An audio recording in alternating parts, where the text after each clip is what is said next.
있습니다. 이사야서 9장 1절에서 7절까지 말씀입니다.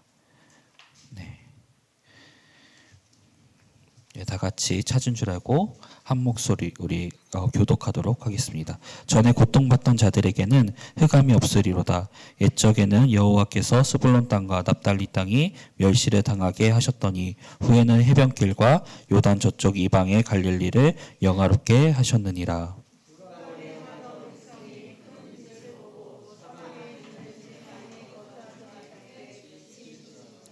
주께서 이 나라를 창성하게 하시며 그 즐거움을 더하게 하셨으므로 추수하는 즐거움과 탈취물을 나눌 때의 즐거움 같이 그들이 주 앞에서 즐거워하오니.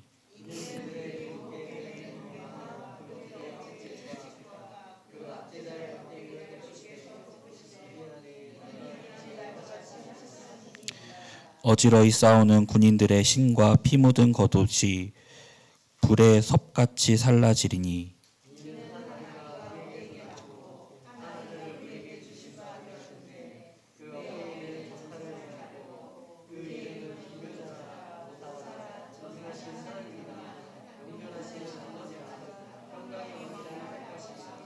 다 같이 읽겠습니다. 그 정사와 평강의 더함이 무궁하며 또 다윗의 왕자와 그의 나라를 굳게 세우고 지금 이후로 영원히 정의와 공의로 그것을 보존하실 것이라.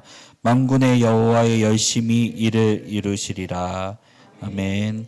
오늘 말씀을 전하기에 앞서서 우리 송현숙 권사님 아버지신 송기준 성도님을 하늘나라 보내시고 제가 특별히 오늘 우리에게 주실 은혜가 있겠다라고 생각이 들어서 우리 송현숙 권사님의 간증하는 시간을 잠깐 갖도록 하겠습니다. 우리 나오실 때 우리 박수로 환영하도록 하겠습니다.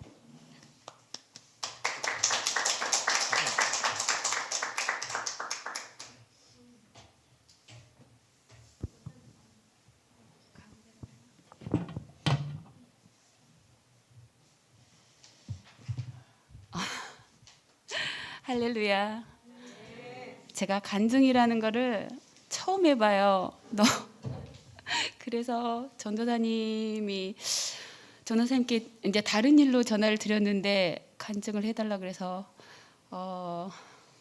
순간에 망설임이 있었지만 그래도 저희 아버지 장례식을 치르면서 은혜의 장례를 같이 나눌 수 있는 기회를 주셔서 제가 순종하면서 이 자리에 나오게 되었습니다. 일단 저희 아버지를 위해 기도해 주신 산위의 가족들께 먼저 고개 숙여 감사의 인사를 드립니다. 저희 가족을 이제 간단히 먼저 소개하면 엄마는 불교 신자였어요. 그래서 이제 무슨 명절 때마다 무슨 상 이렇게 밥을 차려드리고 엄청 많이 이렇게 저도 어렸을 때 심부름도 많이 하고 그랬는데 언니들의 기도응답으로 이제 엄마가 개종해서 지금은 은퇴 권사로 이제 저희 시골에 있는 교회를 섬기고 계시고 큰 언니는 광주 빛과 사랑교회를 섬기고 있고 지금 권사직분이고 둘째 언니는 이제 저희 믿음의 씨앗이에요. 둘째 언니로부터 이제 저희 가족은 하나님을 이제 섬기게 되었고 둘째 언니도 이제 권사시고 그다음에 셋째 언니는 울산 명성교회 전도사로 지금 사역을 담당하고 있고요. 그다음에 저희 식구들 그다음 저희 남동생은 무교입니다. 아직 하나님을 믿지 않는 그런 집안이어서 저희 가족들이 많이 기도가 필요한 집안이에요. 저희 아버지가 어떻게 지내셨는지 잠깐 이제 말씀을 드리면 저희 아버지는 요양병원에 입소한 지 4개월 정도 되셨고 제가 그러니까 아버지가 저희를 이제 의식이 있는 시간이 11월 26일 면회를 갔을 때 그때는 의식이 있었어요. 그래서 아빠 누군지도 다 알고 예전에 군대 군번도 다 말씀하시고 그다음에 이제 유일하게 그 애우는 찬송가 95장이거든요. 그것도 불러주시고 이제 이랬어요. 그리고 나서 한 10일 정도 있다가 12월 5일 아버지가 위독하다는 둘째 언니 전화를 받고 회사에 근무하다가 바로 이제 아무런 준비 없이 그냥 내려가서 아빠를 봤는데 아빠의 모습은 이미 의식이 없었고, 그다음에 눈동자도 그냥 눈동자도 의식이 없었, 눈동자도 그렇고, 그다음 뭐 혀는 이렇게 말려져 있고 몸도 경직된 상태. 그러니까 누가 봐도 아, 힘들겠구나라는 그런 생각을 하고 아버지를 그런 모습으로 이제 뵀었어요. 옆에 이제 언니들이 계속 아빠 옆에서 기도를 끊임없이 예수피 하면서 기도를 끊임없이 해주셨고, 그다음에 아빠 베개 귀 옆에는 찬송가를 계속 이제 틀어줬고요. 그리고 하루를 그렇게 이제 지냈는데 그 다음 날 아빠를 뵈니까 어제하고 또 다른 모습에 조금 더 호전된 모습으로 눈동자도 조금 움직이는 것 같고, 저희들이 얘기하면 그런 모습으로 아빠가 계셨어요. 그러다가 이제 엄마도 울산에 이제 아프셔서 울산 언니가 이제 케어를 한다고 모시고 있다가 급하게 소식 전해서 엄마 오시고, 또 남동생은 또 태국 여행 중이었는데 급하게 또 들어오고, 이렇게 해서 일단은 아빠의 얼굴을 다 보고, 그 다음 날 그렇게 호전된 모습을 보고, 그 다음에 주위에서도 마찬가지고 병원에서도 마찬가지고 이렇게 더 며칠 계실지 한 달을 계실지 그거는 모르니까 각자의 이제 삶으로 다시 복귀하라고, 그래서 저도 회사도 다녀야 되고, 또 그 주에 병원에 제가 또 그 위선종 제거 수술이 있어서 올라와야만 했어요. 그래서 목요일 날 입원 수정을 받고 있는 중에 아빠가 위독하다는 병원의 소식을 듣고 어떻게 해야 되나, 정말 내가 이런 상황에서 하나님께 지혜를 구해야 되겠다는 그 생각이 번쩍 들더라고요. 그래서 지혜를 구하도록 그 순간순간마다 기도를 했었고, 그래서 이제 병원에다가는 1월 달로 제 수술은 연기를 했고, 그 다음에 이제 집에서는 기다리라고 이제 했어요. 아빠가 또 뭐 이게 이렇게 며칠 갈지 모르니까 그거는 기다려라 해서 이제 기다리고 있는 상황 중에, 그 다음 날 금요일 날 새벽 1시 8분에 아빠가 소천하셨다는 얘기를 듣고, 저희는 이제 동생네랑 저랑 같이 이제 급하게 이제 내려갔습니다. 내려가는 중에 언니들이 동생한테 전화를 해서 교회, 그러니까 3일장을 하면 일요일이라 우리가 3일장을 하지 말고 4일장을 하자, 그러니까 동생이 버럭 화를 냈어요. 예, 믿지 않는 동생은 그 순간 그게 조금 마음에 걸렸나 봐요. 그래서 가다가 계속 언니들이 전화를 하면서 이제 동생을 설득을 해서 4일장을 하기로 하고, 그다음에 이제 광주로 내려가서 저희가 언니들이 봤던 장례식장을 예약을 했는데 거기가 이제 사정이 있어서 저희가 오후 2시쯤에 이제 입소를 하게 됐고, 그래서 늦게 부고 문자나 장례 절차를 진행하게 되었습니다. 전문객을 맞이하는 그곳에서 아버지 영정사진이 있는 그곳에 저희들은 계속 찬송가를 계속 틀어놓고 조문이 오시면 같이 조문객을 맞았습니다. 저녁에 둘째 언니 섬기는 교회에서 임종 예배를 드렸고요. 그다음에 멀리서 저희 산위교회 전도사님이나 저희 교우 식구들 오셔서 위로 예배 해주셨고, 또 울산 명성교회 셋째 언니 섬기는 울산 명성교회에서 또 위로 예배를 해주셔서 저희는 위로를 많이 받았습니다. 그리고 장례 이틀째인 오전 10시경에 저희 아버지를 마지막으로 미소를 머금 채 누워 계시는 아빠의 너무나 깨끗한 얼굴을 마지막으로 보고 입간식을 했고, 애통함과 슬픔으로 진행을 된 후에 11시에 둘째 언니 교회에서 집내에서 아바 입관 예배를 드렸습니다. 가족 한 명 한 명 아버지께 헌화와 기도를 엄숙하고 차분한 가운데 드렸고요. 그다음에 3일째 저희 주일날 일요일날 저희 식구는 처음으로 온 가족이 모두 모여서 셋째 언니의 주도로 첫 가족 예배를 드렸습니다. 이렇게 가족이 정말 전 가족이 모두 모여서 기도 드린 건 처음이었고요. 또 아직 믿지 않는 가족 동생네 또 조카들도 있었기 때문에 모두가 한 마음으로 예배를 드릴 수 있어서 그 시간 정말 큰 은혜의 시간이었습니다. 감사한 가운데 은혜를 드렸던 것 같아요. 그래서 그리고 4일째 월요일 날 6시 30분에 큰언니 교회에서 발인 예배 집례해 주시고 그리고 그래서 이제 아빠의 이 세상 마지막 육신을 배웅해 주셨고요. 목포 화장장으로 이동할 때에도 찬송가는 계속 아빠가 좋아하시는 95장 찬송가는 계속 틀어드렸습니다.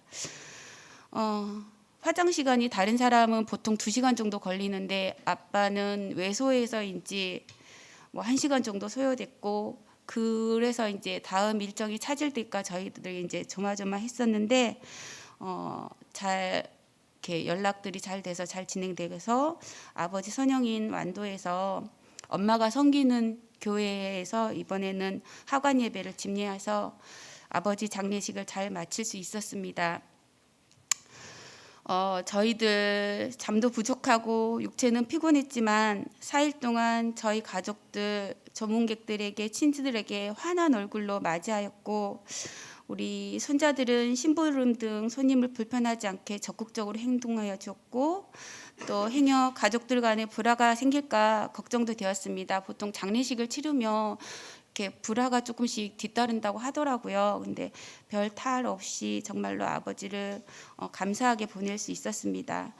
또 저문원 사촌 언니는 둘째 언니가 복음을 전하는 시간을 또 귀한 시간도 있었고요. 그다음에 오랜만에 친지, 친구, 지인들을 만날 수 있게 해준 것도 너무 감사하더라고요. 그리고 무엇보다 장례식 내내 기도와 찬송으로 계속 예배를 드릴 수 있었다는 게 그게 큰 은혜고 축복이었습니다. 3일째 밤에 저희 식구는 간단하게 이벤트를 했어요. 저희 엄마가 손자들 하나하나를 용돈을 주고 안아주고 그 손자들은 또 할머니 혼자 계신 할머니의 아픔을 할아버지 부재의 슬픔을 보다는 그 슬픔을 극복할 수 있도록 더욱더 위로해주는 그런 시간이어서 가족의 사랑을 더욱 돈독해주는 귀한 시간이었습니다. 그리고 또 중간에 어떤 일이 있었냐면 생전에 저희 아버지는 조카들까지도 그렇게 잘 챙기셨어요. 그래서 이제 고정 사촌 오빠들이 작은 아빠를 좀 남다르게 생각하는 그런 분위기였어요. 근데 그런 오빠들이었기에 저희가 애통하고 슬퍼서 곡을 하지 않는다고 왜 아빠가 돌아가셨는데 목소리 높여서 울지 않느냐고 그렇게 말하는 오빠들도 있었고 다른 장례식 분위기와 다르게 저희들이 슬퍼하진 아지 않는 그 분위기를 탐탁지 않게 생각하는 그런 모습도 조금 보였습니다. 하지만 저희 식구는 아버지와의 이별의 시간이 귀하고 소중하지만 슬픔보다는 영생과 영원한 축복을 얻는 천국 환송식임을 알고 있기에 평안함에 잘 보내드릴 수 있었습니다. 천국에 계신 저희 아버지 얼굴을 다시 만날 수 있는 기대와 소망 그리고 주님이 주신 큰 위로와 평안함이 이번 장례식을 은혜롭게 진행할 수 있게 해서 너무 감사드립니다. 그리고 저의 이 짧은 간증으로 산이의 성도님들도 누구나 한 번은 겪어야 할 일이 있을 때 큰 슬픔 앞에 주님이 주신 은혜와 평강이 예배로 인해 큰 위로로 채워지시길 소원합니다. 들어주셔서 감사합니다.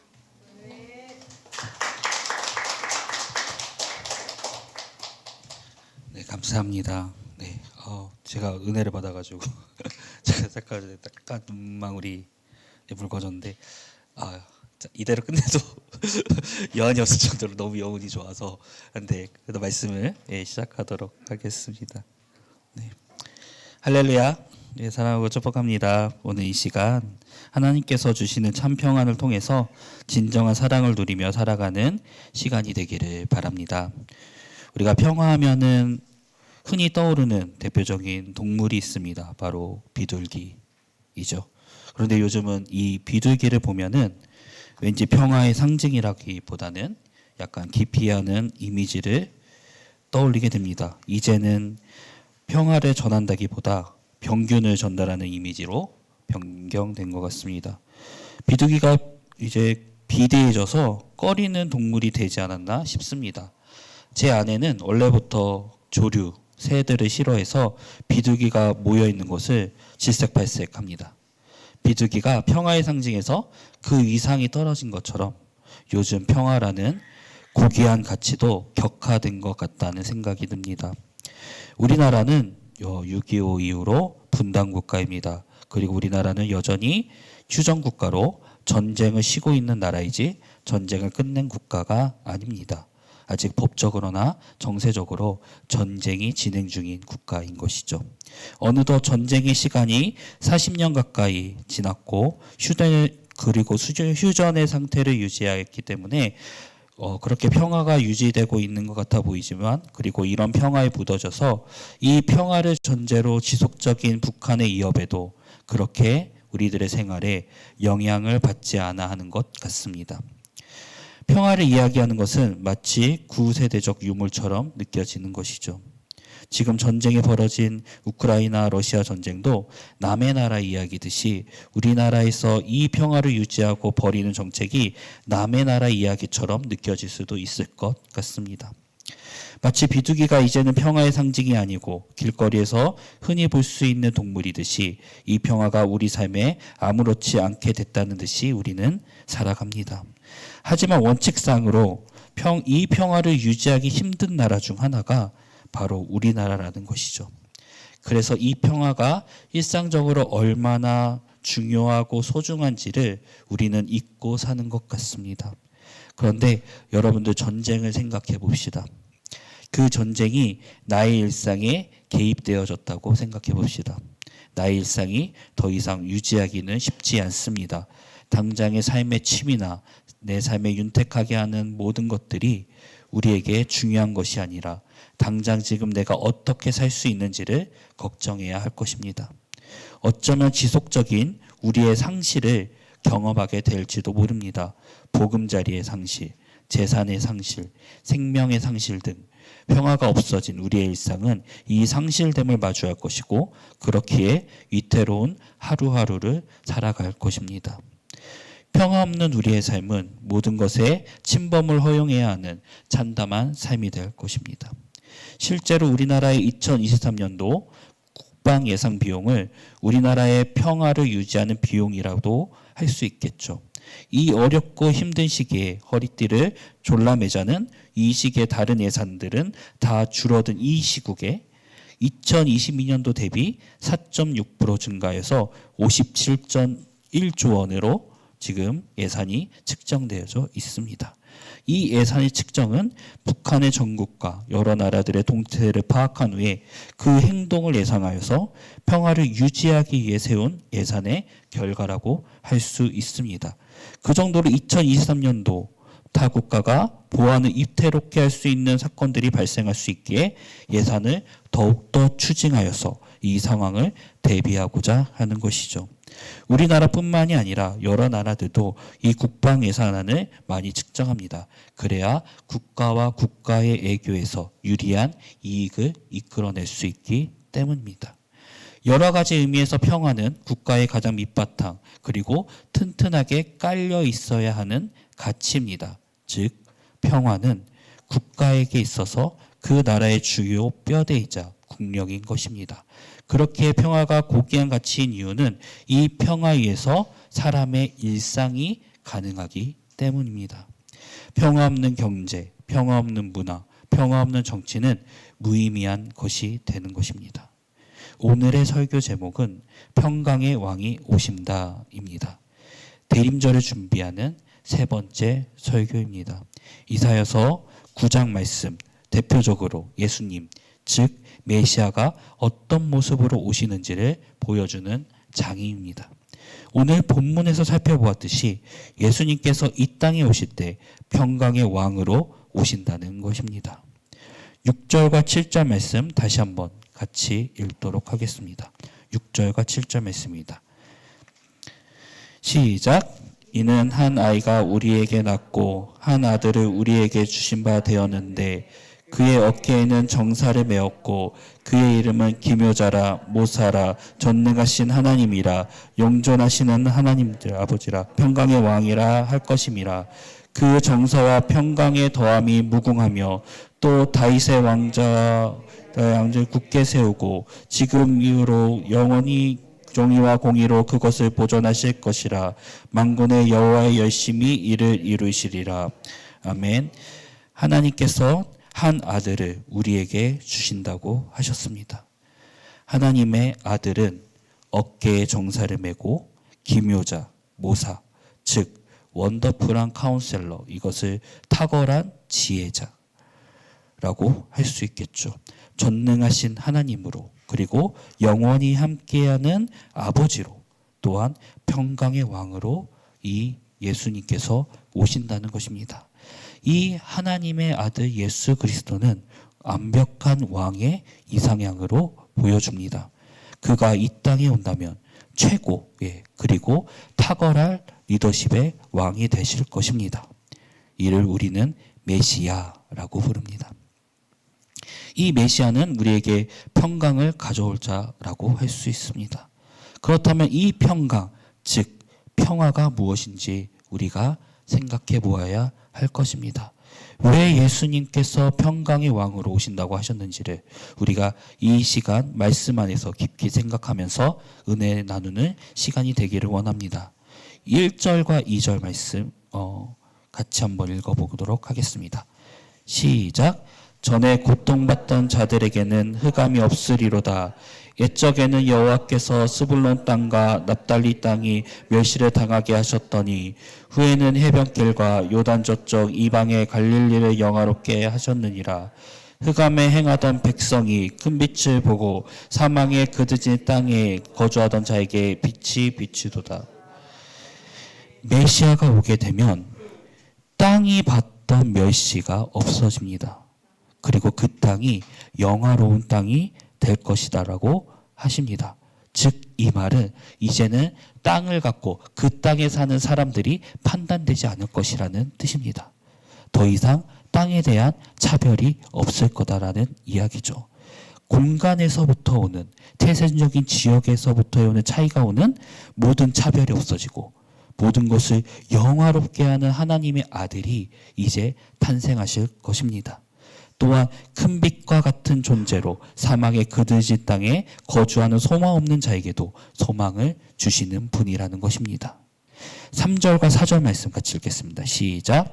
주께서 이 나라를 창성하게 하시며 그 즐거움을 더하게 하셨으므로 추수하는 즐거움과 탈취물을 나눌 때의 즐거움 같이 그들이 주 앞에서 즐거워하오니 이는 그들이 무겁게 맨 멍에와 그들의 어깨의 채찍과 그 압제자의 막대기를 꺾으시되 미디안의 날과 같이 하셨음이니이다. 메시아는 나라를 창성하게 하여 즐거움을 주는 분입니다. 또한 무겁게 맨 멍에, 어깨의 채찍, 압제자의 막대기, 즉 이것의 이미지는 노예이겠죠. 노예의 삶을 살던 그들의 삶을 더 이상 노예의 삶이 아닌 해방할 그 노예의 삶으로 해방을 시켜주시는 분이시라는 이야기입니다. 5절 말씀 함께 읽겠습니다. 시작. 어지러이 싸우는 군인들의 신과 피 묻은 겉옷이 불의 섭같이 살라지리니. 이 말은 더 이상 전쟁의 삶을 살지 않도록 우리에게 전쟁의 삶을 그치게 하신 분이 예수 그리스도라는 이야기입니다. 이로써 메시아는 완벽한 이상향의 왕으로 오신다는 것을 보여줍니다. 그 옛날에 이런 이상향 완벽한 왕이 온다면 기존에 있는 모든 체제가 흔들리고 뒤엎고 엎어지게 됩니다. 기존의 체제가 뒤엎이는 방법을 우리가 일반적인 일상적인 상식으로 생각을 해보자면 두 가지 방법이 있습니다. 하나는 전쟁이고 하나는 혁명입니다. 사무엘상에 보면 사울왕, 다윗왕이 나옵니다. 성경을 읽다 보면 이 두 왕은 왕궁에 있는 시절보다 전쟁터에서 있는 삶으로 대부분의 삶을 보냅니다. 즉, 그 당시의 왕은 전쟁에 능해야 하는 왕입니다. 그러므로 나라의 평화를 가져올 수 있는 왕이라는 것이죠. 그래서 이 두 왕의 업적을 외부 세력과의 전쟁의 결과에 따라서 논하는 것이 그 당시에 지극히 당연한 평가였습니다. 그리고 새로운 왕이 오신다는 것은 혁명과도 관련이 깊습니다. 기존 왕과 그와 함께 권력을 누리고 있던 세력이 다른 왕이 이 정권을 수탈함으로 기존 왕과 그와 함께 권력을 누리고 있던 세력이 역사의 뒤안길로 사라지게 되는 것을 우리는 역사책을 통해서 보고 있습니다. 그렇듯이 메시아라는 완벽한 이상향의 왕이 오신다는 것은 기존에 갖고 있던 정치 세력의 부패, 불합리함 등등에서 그것을 혁명적으로 뒤집어 놓을 수 있는 이상적인 정치를 할 수 있는 왕이라는 것이죠. 이것을 정치적 메시아라고 부릅니다. 이런 정치적 성향을 가진 탁월한 리더십의 왕을 유대인들, 지금의 예루살렘을 근거로 한 그 유대인들은 여전히 기다리고 있으며 그 이스라엘에 국한하여서 평화를 가져온다라고 그들은 생각하고 있습니다. 그래서 이 정치적 메시아가 왕이 되면 오는 평화의 나라를 여전히 유대인들은 기다리고 있는 것이죠. 예수님이 오셨을 때 예수님을 심하게 반대하고 그를 죽이고자 했던 바리새인, 사두개인, 제사장들은 예수님의 혁명으로 인해서 그들의 권력을 잃을까 봐 두려워했고 그들을 죽이고자 했던 것입니다. 그래서 예의주시하고 전전긍긍했던 이유인 것이죠. 그러다가 그가 예루살렘으로 입성했을 때 호산나 호산나 다윗의 왕이여 하면서 많은 사람들이 종려가지 나무를 흔들며 예수님을 환호하며 반겼습니다. 그들은 이것을 혁명의 시작으로 생각했습니다. 그래서 예수님을 십자가에 매달려 죽게 한 것이죠. 일반적으로 신의 아들이라고 불리는 사람들이 이 땅에 올 때에 새 왕은 나라를 새로 만들거나 백성들로부터 존중을 받은 합당한 왕권을 만들기 위해서 그들 자신이 신으로부터 선택을 받았다는 신하를 만들어냅니다. 그래서 자신들의 행동인 전쟁과 혁명의 전당성을 부여하고자 합니다. 그래서 이 정권이 정당한 왕권으로 인정받고자 하는 것입니다. 우리가 우리나라의 역사만 봐더라도 많은 초대 왕들은 참으로 희한하게 태어났습니다.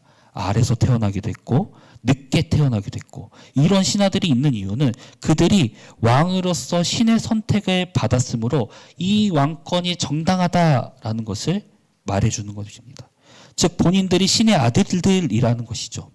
그래서 그들에게 전쟁을 하는 정당성 그리고 혁명을 하는 정당성이 있는 것이죠. 근데 문제는 여기 있습니다. 진정한 하나님의 아들 우리 주 예수 그리스도는 이러한 방식을 취하지 않았다는 것입니다. 우리 주 예수 그리스도는 철저하게 질팍피는 어린 양의 모습으로 승리하는 아이러니함을 보여줍니다. 우리는 이것을 십자가의 방식이라고 부릅니다. 에베소서 2장 14절에서 15절 말씀입니다. 제가 PPT로 준비를 했습니다. 같이 읽어보도록 하겠습니다. 시작. 그는 우리의 화평이신지라 둘로 하나를 만드사 원수된 것 곧 중간에 막힌 담을 자기 육체로 하시고 법조문으로 된 계명 율법을 폐하셨으니 이는 이 둘로 자기 안에 한 세 사람을 지어 화평하게 하시고 여기까지 15절 말씀입니다. 14절 말씀은 예수 그리스도는 전쟁으로 이방인과 이스라엘을 하나로 만드신 것이 아니라 자기 죽음의 방식으로 하나를 이루신다는 것입니다. 15절 말씀은 법정으로 된 계명의 율법을 혁명으로서가 아니라 화평의 방식으로 율법을 온전케 한다라는 말씀이십니다. 16절과 18절 말씀 교독하겠습니다. 시작. 또 십자가로 이 둘을 한 몸으로 하나님과 화목하게 하려 하심이라. 원수된 것을 십자가로 소멸하시고 또 오셔서 먼데 있는 너희에게 평안을 전하시고 가까운 데 있는 자들에게 평안을 전하셨으니 이는 그로 말미암아 우리들이 한 성령 안에서 아버지께 나아감을 얻게 하려 하심이라. 아멘. 예수님께서는 또한 십자가로서 하나님과 화목하게 하십니다. 우리의 이 평안의 방식, 참 평안의 방식을 누리는 것을 아까 말했듯이 십자가의 방식이라고 합니다. 정치적, 군사적으로 위에 군림함으로 이 둘을 하나로 만들지 않았습니다. 오직 자신의 육체를 통하여 자신의 죽으심으로 육체의 먹힌담을 허심으로 십자가로 화평을 이루신 것입니다. 예수 그리스도의 화평케 하는 방식은 바로 십자가였던 것입니다. 십자가의 방식, 즉 전쟁이나 혁명으로서가 아니라 자신의 죽으심으로 이 평화를 가져오신 분입니다. 할렐루야. 누군가를 짓밟는 것이 아니라 자신이 짓밟힘으로, 누군가를 이기는 방식이 아니라 지는 방식으로 이 땅에 화평을 가져왔습니다. 이 시대의 참 평화를 가져올 방법은 전쟁과 혁명이 아닌 죽으심이라는 것을 말하고 있는 것이죠. 참 승리는 어린 양 예수 그리스도의 죽으심으로 완성되는 것입니다. 할렐루야. 그리고 그 다시 살아나심으로 자신이 하느님의 아들임을 입증하신 것이죠. 이것이 십자가의 방식입니다. 이 십자가의 방식이 아닌 다른 방식들은, 거기서 나오는 평화들은 거짓된 평화라는 이야기입니다. 마태복음 5장 9절 말씀입니다. 예, 제가 아무나도 만들었습니다. 한번 띄워주시면 같이 읽겠습니다. 시작. 화평케 하는 자는 복이 있나니 그들이 하나님의 아들이라 일컬음을 받을 것이며.